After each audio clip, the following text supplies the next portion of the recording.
जिला मुख्यालय पर आसिरी गेस्ट हाउस में हुई भाजपा की जिला बैठक। आगामी जन आंदोलन को लेकर हुई चर्चा। प्रदेश भाजपा की योजना अनुसार भाजपा की आगामी जन आंदोलन को लेकर कार्य योजना बनाने के लिए शनिवार को आसिरी गेस्ट हाउस में जिला बैठक का आयोजन किया गया। बैठक में उपनेता प्रतिपक्ष एवं चूरू विधायक राजेंद्र राठौड़, जिला अध्यक्ष धर्मवीर पुजारी, जिला संगठन प्रभारी रामगोपाल सुधार, रतनगढ़ विधायक अभिनेश महर्षि, भाजपा नेता ओम सारस्वत सहित अनेक पदाधिकारी उपस्थित रहे। जिला उपाध्यक्ष भास्कर शर्मा ने बताया कि आगामी दिनों में भाजपा 10,000 कार्यकर्ताओं व आमजन के साथ आंदोलन करेगी। इसके लेकर कार्य योजना बनाकर चर्चा की गई। वहीं बैठक को संबोधित करते हुए भाजपा नेता राजेंद्र राठौड़ ने सभी कार्यकर्ताओं से प्रदेश सरकार की विफलताओं को जन जन तक पहुंचाने का आह्वान किया। उन्होंने विभिन्न मुद्दों पर सरकार को कोसते हुए कहा कि इस वक्त लोग भाजपा की ओर देख रहे हैं और जल्द ही आने वाला समय भाजपा का फिर से होगा। अतः जन आंदोलन के माध्यम से लोगों तक केंद्र सरकार की खूबियां और राज्य सरकार की विफलताओं को पहुंचाना हर एक कार्यकर्ताओं का दायित्व है। हाँ बताओ। चूरू जिले के अंदर भारतीय जनता पार्टी ने अब कमर कस ली है।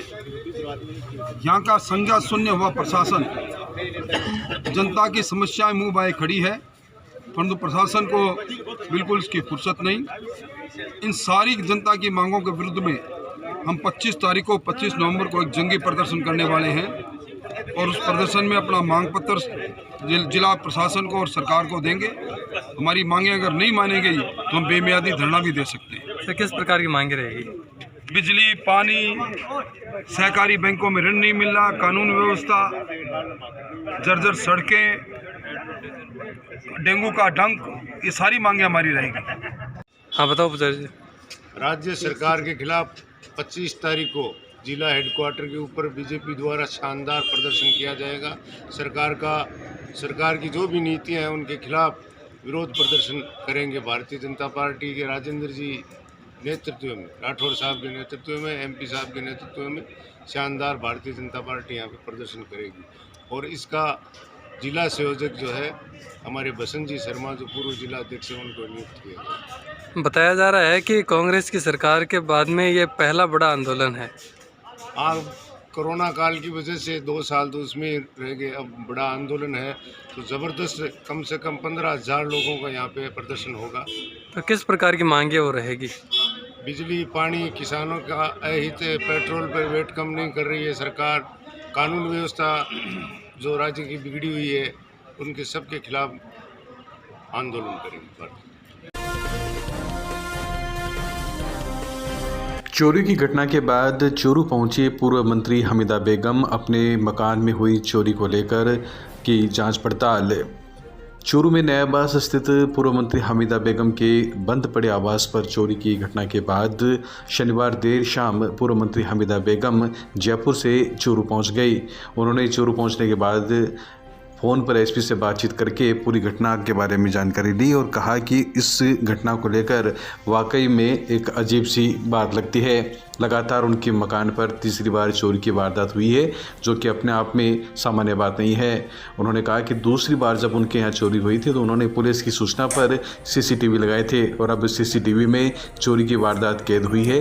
पुलिस का काम है कि वो इस चोरी की वारदात को खोले। उन्होंने बताया कि एसपी उनकी घटना को लेकर अपने आप में सक्रिय है, लेकिन जब तक उनका कीमती सामान व पैसों को लेकर चोर से बरामदगी नहीं होती है तब तक वो चैन से नहीं बैठेंगी। उन्होंने बताया कि अज्ञात चोर ने उनके लॉकर को भी तोड़ने का प्रयास किया, लेकिन सायरन बजने से वो लॉकर तोड़ नहीं पाया, उसके सिस्टम को खराब कर चुका था। रूम में सबसे ज़्यादा नुकसान किया, मेरे दरवाज़ा ताले सभी तोड़ करके चोर अंदर आया। उन्होंने मेरी अलमारियाँ खोली, मेरे जो सामान उसको ले जाना था, ले जाने का भी था, वो सब ले गया। पैसे टके सब ले गया और पैसे ले गया और साथ में मेरे चांदी के सब सामान ले गया। जो चांदी की जेवर थे, चांदी की पायजेबें थी, पाँव की बिछड़ाई थी और ये सब उठा करके वो ले गया। और इतना ही नहीं, मेरे नए सब जोड़े पड़े हुए थे मेरी उसमें, वो निकाल के ले गया और सबसे नापाक कोशिश की कि उसने मेरा लॉकर खोलने की कोशिश की। लॉकर का सिस्टम था कि जैसे ही उसमें कोई हाथ लगाएगा तो सायरन बजेगा। सायरन बजने से वो घबरा गया और उन्होंने मेरे उससे लॉकर तो खुला नहीं, लेकिन उन्होंने उसके सिस्टम को डैम कर दिया और उसको उखाड़ करके फेंक दिया। और बस वहीं पर एक सेफ रेक है। बाकी जो कर सकता था, जितना ले जा सकता था, वो यहाँ से लेके गया। मैंने पुलिस अधीक्षक महोदय से एक रिक्वेस्ट की कि एसपी साहब, मेरे घर पर ये तीसरी बार वारदात हुई। मेरे जैसे घर के ऊपर तीसरी बार ये वारदात होना बड़ा अजीब सा लगता है और शर्म भी महसूस होती। सुजानगढ़ में बस स्टैंड पर 45 वर्षीय बाबू खां की हत्या मामले में पुलिस ने एक आरोपी को गिरफ्तार किया है। सीआई सत्येंद्र कुमार ने बताया कि आरोपी विकास कंजर निवासी वार्ड नंबर 59 सुजानगढ़ को गिरफ्तार किया गया है। सीआई ने बताया कि आरोपी को न्यायाधीश के समक्ष पेश किए जाने पर उसे जेल भेजे जाने के आदेश दिए गए हैं।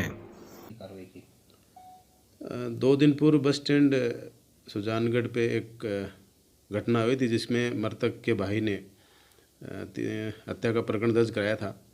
उस प्रकरण में पुलिस द्वारा कार्रवाई करते हुए प्रकरण में आरोपी विकास कांजर निवासी सुजानगढ़ को गिरफ्तार किया गया। बाद गिरफ्तारी अनुसंधान करने के पश्चात उसको न्यायालय में पेश किया गया। मजिस्ट्रेट साहब ने उसको जेसी के आदेश फरमाए। सुजानगढ़ के नए बास में किराए के मकान पर रहने वाले सीआईडी एसबी के हेड कांस्टेबल जगदीश प्रजापत के घर चोरों ने सेंध लगाकर सोने चांदी की जेवरात और करीब 80,000 रुपये पार कर लिए। घटना उस वक्त हुई जब हेड कांस्टेबल जगदीश प्रजापत सालासर में दिल्ली के मुख्यमंत्री अरविंद केजरीवाल के दौरे को लेकर ड्यूटी के लिए शुक्रवार की रात सालासर चले गए। पीछे से चोरों ने मकान में सेंध लगाकर अज्ञात चोरी कर ली। जगदीश प्रजापति ने बताया कि करीब 7 तोला सोने की जेवरात और 25 भरी चांदी तथा 80,000 रुपये नकदी पार हो गए। कल शाम को 5:30 बजे केजरीवाल मुख्यमंत्री दिल्ली सालासर आए थे, उनकी ड्यूटी में गया था। मेरे बच्चे और मिसेज वो भी बाहर गए हुए थे ननियाल।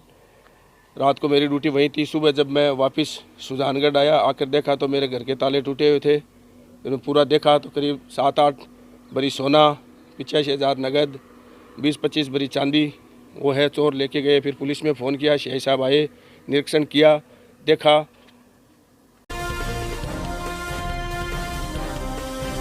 दिल्ली के मुख्यमंत्री अरविंद केजरीवाल सपरिवार चूरू जिले के सिद्धपीठ सालासर धाम पहुंचे। शनिवार सुबह उन्होंने सालासर बालाजी मंदिर में परिवार सहित पूजा अर्चना की और देश के लिए खुशहाली की मांग की। प्रशासनिक अधिकारियों तथा पुजारी परिवार ने मुख्यमंत्री केजरीवाल की अगवानी कर उनका स्वागत किया। वहीं पूजा के बाद मंदिर कमेटी की ओर से उन्हें बालाजी महाराज की तस्वीर भेंट की गई। शाल दुपट्टा उठाकर भी सम्मान किया गया।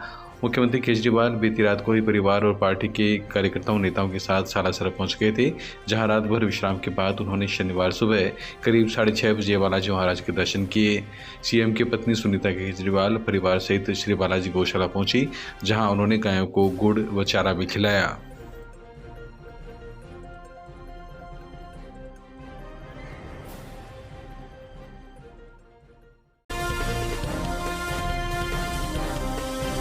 राजस्थान राज्य विधिक सेवा प्राधिकरण एवं जिला विधिक सेवा प्राधिकरण चूरू के निर्देशानुसार तालुका विधिक सेवा समिति रतनगढ़ द्वारा स्थानीय पंचायत समिति परिसर में विधिक सेवा मेगा शिविर महारी योजना महारो अधिकार के तहत अपर जिला एवं सेशन न्यायाधीश प्रवीण कुमार वर्मा वरिष्ठ सिविल न्यायाधीश की उपस्थिति में शिविर का आयोजन किया गया। इस अवसर पर कुल 9 लाभार्थियों को कोरोना सहायता के अंतर्गत स्वीकृति आदेश, प्रधानमंत्री आवास योजना ग्रामीण के अंतर्गत 5 लाभार्थियों को स्वीकृति आदेश सहित अन्य लाभ प्रदान किए गए। विकास अधिकारी दिलीप कुमार ने प्रशासन गांव के संग अभियान में कुल 22 विभागों के द्वारा ग्रामीण क्षेत्र की संचालित योजना एवं किए गए कार्यों के बारे में जानकारी दी।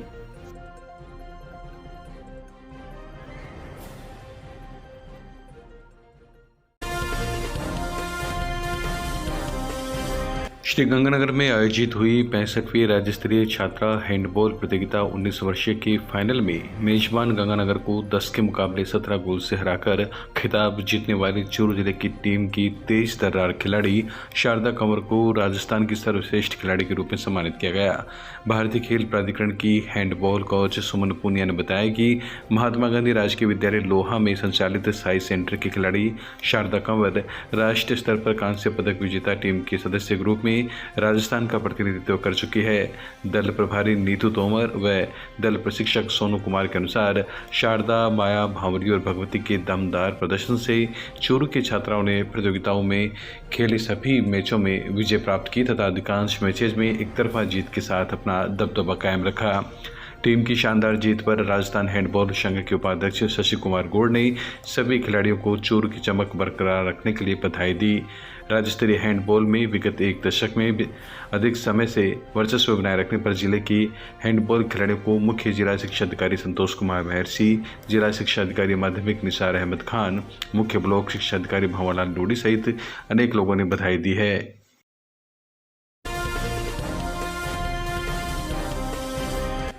रतनगढ़ के राजकीय जालान महाविद्यालय में शनिवार को प्राचार्य प्रोफेसर के.एस. चारण, नायब तहसीलदार बजरंगलाल मीणा, कुलदीप मारोलिया, प्रशिक्षक चुनाव शाखा एवं पूनम सेन BLO सुपरवाइजर आदि के तत्वावधान में महाविद्यालय की स्वीप कमेटी से जुड़े डॉक्टर A.P. गुप्ता, डॉक्टर सुशील त्यागी की मौजूदगी में महाविद्यालय के विद्यार्थियों ने कार्यक्रम में हिस्सा लेते हुए रंगोली सजाई।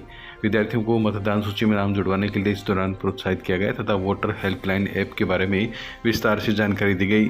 प्राचार्य ने बताया कि प्रत्येक विद्यार्थी अपने BLO से संपर्क कर अपना नाम वोटर लिस्ट में जुड़वाएं।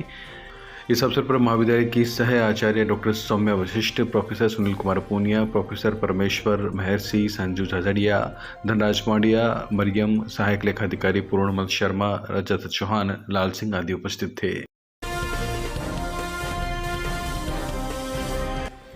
रतनगढ़ के संचालय वेद बालिका उच्च माध्यमिक विद्यालय में पार्षद अजीत सिंह बीका की अध्यक्षता में वार्ड सभा का आयोजन किया गया। BLO रामचंद्र रेचरा द्वारा मतदाता सूची का अवलोकन करवाया गया तथा मुख्य निर्वाचन अधिकारी के संदेश का वाचन किया गया। इस दौरान संक्षिप्त पुनरीक्षण कार्यक्रम की जानकारी देते हुए वोटर हेल्पलाइन ऐप से अधिक मतदाताओं के नाम जोड़ने, हटाने और संशोधित करने का आग्रह किया गया। इस मौके पर संस्था प्रधान दिनेश लाठा ने विद्यालय की पात्र बालिकाओं को दस्तावेज उपलब्ध करवाकर मतदाता सूची में नाम जुड़वाने का आह्वान किया। कार्यक्रम में उमेद सिंह बीका, पार्षद रामगोपाल चौधरी, मनोज सारस्वत, महेंद्र पांडे, श्रवण कुमार ढाका आदि उपस्थित थे।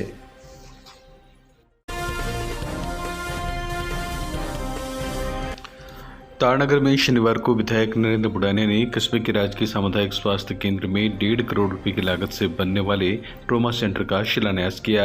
शिलान्यास समारोह को संबोधित करते हुए विधायक बुडानिया ने कहा कि वह चिकित्सा के क्षेत्र में कोई कसर नहीं छोड़ना चाहते। ट्रॉमा सेंटर बनने से क्षेत्र के लोगों को बहुत फायदा मिलेगा। कार्यक्रम में प्रधान संजय कस्वा, पालिका अध्यक्ष प्रियंका बानो, पुष्कर दत्त इंदौरिया, कृष्ण सहारण, दौलत राम शीला, जसवंत स्वामी, हरि सिंह बेनीवाल सहित अनेक लोग मौजूद थे। आज इस पावन दिन के जिनमें हमने जो है ट्रॉमा सेंटर का शिलान्यास किया है और उसका आज से कार्य प्रारंभ हो जाएगा और अगले 4-5 महीनों के अंदर ये पूरी तरह से तैयार होकर के और इस क्षेत्र के लोगों के लिए जो है वो समर्पित हो जाएगा। यहाँ पर ट्रॉमा सेंटर, शानदार ट्रॉमा सेंटर बनेगा। हमारे डॉक्टर्स बहुत अच्छे हैं। ट्रॉमा सेंटर में जो स्टाफ लगाया है वो शानदार है। हम इस मौके के ऊपर राजस्थान के यशस्वी मुख्यमंत्री जी को बहुत बहुत धन्यवाद देना चाहते हैं कि उन्होंने तारानगर के छोटे से हॉस्पिटल के अंदर हम सब के कहने से ये ऐतिहासिक कदम उठा करके इसकी बजट में स्वीकृति प्रदान की। अब उसका पैसा हमको भेज दिया, टेंडर हो गया और प्रारंभ हो जाएगा। ये सब के लिए मैं सबको बधाई देना चाहता हूँ।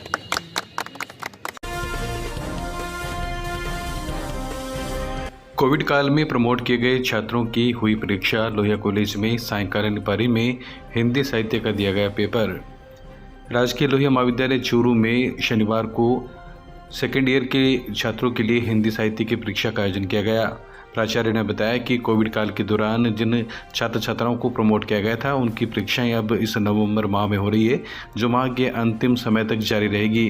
उन्होंने बताया कि शनिवार को आयोजित परीक्षा में करीब 1100 परीक्षार्थी शामिल हुए, जिसमें कोविड नियमों का भरपूर पालन किया गया। उन्होंने बताया कि इस दौरान अन्य जो छात्र छात्राएं हैं उनकी पढ़ाई का भी पूरा ध्यान रखा जा रहा है, कहीं भी पढ़ाई बाधित ना हो इसको लेकर विशेष इंतजाम किए गए हैं। वहीं कोविड नियमों का पूरा पालन किया जा रहा है। महाराजा गंगा सिंह विश्वविद्यालय की स्नातक पार्ट द्वितीय की परीक्षाएं सायंकालीन पारी में अभी चल रही हैं। कोविड-19 की परिस्थिति के कारण से पहले परीक्षाएं नहीं हो सकी थी, उनको थर्ड ईयर में प्रमोट तो कर दिया गया था, लेकिन उनकी परीक्षाएं जो है वो अब वर्तमान में जारी हैं। कुछ कारण से कुछ परीक्षाएं अब तक परीक्षा समाप्त हो जाती है, लेकिन कुछ विशेष परीक्षा अन्य परीक्षाओं के कारण से और कुछ परीक्षाएं जो कुछ पेपर की परीक्षाएं आगे खिसकाने के कारण से ये नवंबर के अंत तक ये परीक्षाएं समाप्त हो पाएंगी। बीच के जो कुछ ऐसी परीक्षाएं हैं कुछ विषय पेपरों की जो कम मात्रा में हैं, तो उस दौरान अध्यापन कक्षाएं भी यहाँ पर चल रही हैं महाविद्यालय में, लेकिन ये बहुत लंबा समय जो है वो परीक्षाओं का रहा, क्योंकि ये कोविड के कारण से एक साथ सभी जो परीक्षार्थी हैं उनको बुला नहीं सकते थे। इसलिए पहले जो है स्नातक तृतीय वर्ष और स्नातकोत्तर अंतिम वर्ष की परीक्षाएं हुई, उसके बाद में स्नातक प्रीवियस की परीक्षाएं हुई, उसके बाद में फिर अब द्वितीय वर्ष स्नातक की परीक्षाएं प्रारंभ हुई। तो इसके कारण से परीक्षाओं का काल काफ़ी लंबा चला और इस कारण से कुछ अध्यापन कार्य भी बाधित हुआ है, लेकिन परिस्थितियों के अनुसार जो है उसको हम समायोजित करने का प्रयास कर रहे हैं। राजकीय भर्ती अस्पताल में बढ़ी डेंगू मरीजों की संख्या, अस्पताल प्रशासन भी नई रणनीति के साथ जुटा इलाज में। चूरू जिला मुख्यालय पर इन दिनों डेंगू मरीजों की संख्या लगातार बढ़ती जा रही है। राजकीय भर्ती अस्पताल में प्रतिदिन डेंगू मरीजों का आना जारी है। वहीं डेंगू मरीज ज़्यादातर अपने घर पर भी इलाज ले रहे हैं। ऐसे में लोगों का मानना है कि इस वक्त सर्दी की दस्तक के बावजूद जिले भर में डेंगू के मामले कम होने के बजाय बढ़ते जा रहे हैं। सरकारी आंकड़ों के मुताबिक इस साल 12 नवंबर तक जिले में 523 डेंगू पॉजिटिव आ चुके हैं, जिनमें सर्वाधिक 416 मरीज चूरू शहर में अब तक ऑन रिकॉर्ड मिल चुके हैं। वहीं फिजिशियंस का मानना है कि इस बार डेंगू पॉजिटिव के बजाय प्लेटलेट्स डाउन वाले मरीज ज़्यादा आ रहे हैं। इसका कारण शुरुआती बुखार में जांच नहीं करवाना है। स्थिति बिगड़ने पर लोग यहां पहुंच रहे हैं और 10 से 20 हज़ार प्लेटलेट्स तक डाउन होने के मामले अधिक आ रहे हैं। सीएमएच चूरू डॉक्टर मनोज शर्मा के मुताबिक रैपिड एलाइज टेस्ट के अलावा मरीज मिलने वाले घरों में एंटी लार्वा गतिविधियां करवा रही हैं। वहीं 21 मशीनों से फॉगिंग भी करवाई जा चुकी है। बिसाऊ के वार्ड 14 में सुअरों की समस्या से स्थानीय लोग हो रहे हैं परेशान। बिसाऊ कस्बे के वार्ड 14 में इन दिनों आवारा घूमते सुअरों से स्थानीय लोग काफी परेशान हैं। परेशान लोगों ने पालिका पर कार्रवाई नहीं करने का आरोप लगाया है। वार्ड के शिव कुमार चेजारा ने बताया कि लिखित में शिकायत दे चुके हैं, लेकिन अभी तक कोई स्थायी समाधान नहीं किया जा रहा है। आवारा सुअर घरों में घुसकर सामान खराब करते रहते हैं। यदि 7 दिन में इन सुअरों की पालिका या ठेकेदार के द्वारा व्यवस्था नहीं की जाती है तो मजबूर होकर किसी अन्य व्यक्ति को बुलाकर सुअरों को कस्बे से बाहर भिजवाया जाएगा, जिसकी समझ जिम्मेदारी पालिका प्रशासन की होगी। मेरे द्वारा आवारा सुअरों के विषय पर नगर पालिका बिसाऊ में पहले भी 2-3 बार लिखित में दे चुका हूँ, मगर बिसाऊ नगर पालिका द्वारा कोई स्थायी समाधान नहीं किया जा रहा है। और ये आवारा सुअर आए दिन घरों में घुसकर बड़े बुजुर्गों के हाथ से थैली छीन कर ले जाना, घरों में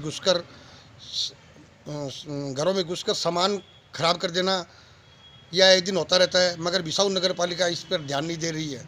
अगर बिसाऊ नगर पालिका 7 दिन में इस पर ध्यान देती है तो ठीक है, अन्यथा मुझे मजबूरन किसी बाहर से आवारा सूर को पकड़ने वाली पार्टी बुलाकर यहाँ से इनको बाहर भिजवाना पड़ेगा, जिसकी समस्त जिम्मेदारी बिसाऊ नगर पालिका की रहेगी।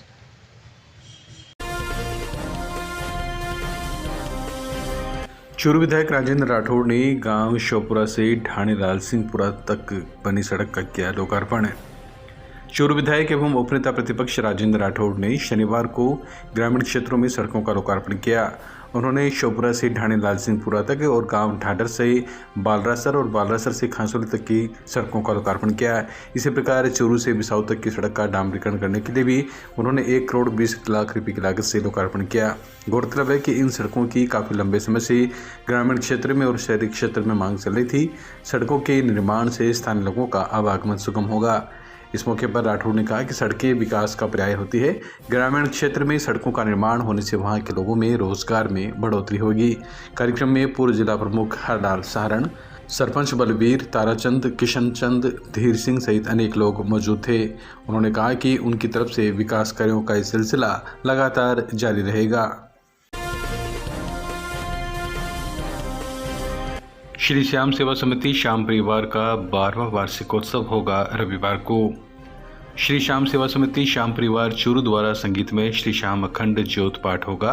आयोजन समिति के प्रवक्ता कैलाश नवहाल ने बताया कि 14 नवंबर रविवार को प्रातः 10:15 बजे महेश्वरी भवन मोचीवाड़ा में संगीत में श्री श्याम अखंड ज्योति पाठ और श्याम जन्मोत्सव मनाया जाएगा।